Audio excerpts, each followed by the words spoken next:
তিলক পরার তাৎপর্য কী? সনাতন ধর্মে তিলক পরা কেবল একটি বাহ্যিক অলঙ্কার নয়, এটি ভক্তি, পবিত্রতা, আত্মপরিচয় এবং ঈশ্বর স্মরণের এক গুরুত্বপূর্ণ ধর্মীয় প্রতীক। বৈদিক ও পুরাণীয় ঐতিহ্যে তিলককে শুভ লক্ষণ এবং ধর্মাচরণের অবিচ্ছেদ্য অংশ হিসেবে বিবেচনা করা হয়। পূজা, যজ্ঞ, জপ, ধ্যান, তীর্থযাত্রা কিংবা দৈনন্দিন জীবনে ভক্তরা তিলক ধারণ করেন, যাতে সর্বদা ঈশ্বর চিন্তায় স্থিত থাকা যায় এবং নিজের জীবনকে ধর্মময় করে তুলতে পারেন।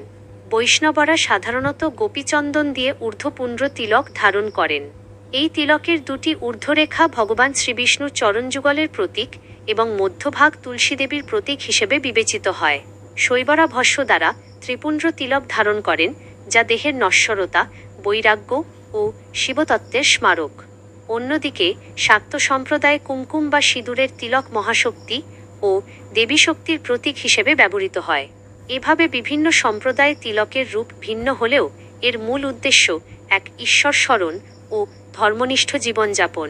পদ্মপুরাণে তিলকের মাহাত্ম্য বর্ণনা করে বলা হয়েছে, যজ্ঞদানং তপ হোমঃ সাধ্যায়ঃ পিতৃতর্পণম ভস্যীভবতি তৎসর্বমূর্ধ পুণ্ড্রং বিনা কৃতম, অর্থাৎ ঊর্ধ্বপুন্ড্র তিলক ব্যতীত সম্পাদিত যজ্ঞ, দান, তপস্যা, হোম, সাধ্যায় ও পিতৃতর্পণের পূর্ণ ফল লাভ হয় না। এই শ্লোক তিলক ধারণের ধর্মীয় গুরুত্বকে সুস্পষ্টভাবে তুলে ধরে। শাস্ত্র অনুসারে তিলক ধারণের আরেকটি তাৎপর্য হল মানব দেহকে ভগবানের মন্দির রূপে স্মরণ করা। কপালে তিলক ধারণ ভক্তকে সর্বদা এই বোধ করায় যে তার চিন্তা, বাক্য ও কর্ম যেন ধর্মসম্মত হয়। এটি আত্মসংযম, শুচিতা ও ঈশ্বরভক্তির প্রতীক এবং মানুষের মধ্যে আধ্যাত্মিক চেতনা জাগ্রত করে। তবে শাস্ত্র এও শিক্ষা দেয় যে কেবল তিলক ধারণ করলেই ধর্মপরায়ণ হওয়া যায় না।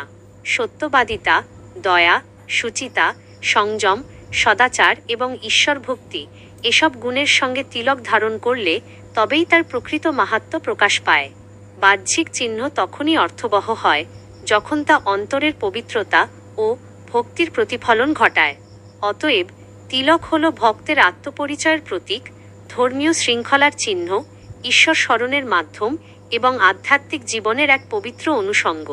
এটি কেবল কপালের অলঙ্কার নয়, বরং ভক্তের অন্তরে ভগবানের প্রতি নিবেদন, বিশ্বাস ও ধর্মাচরণের দৃশ্যমান প্রকাশ।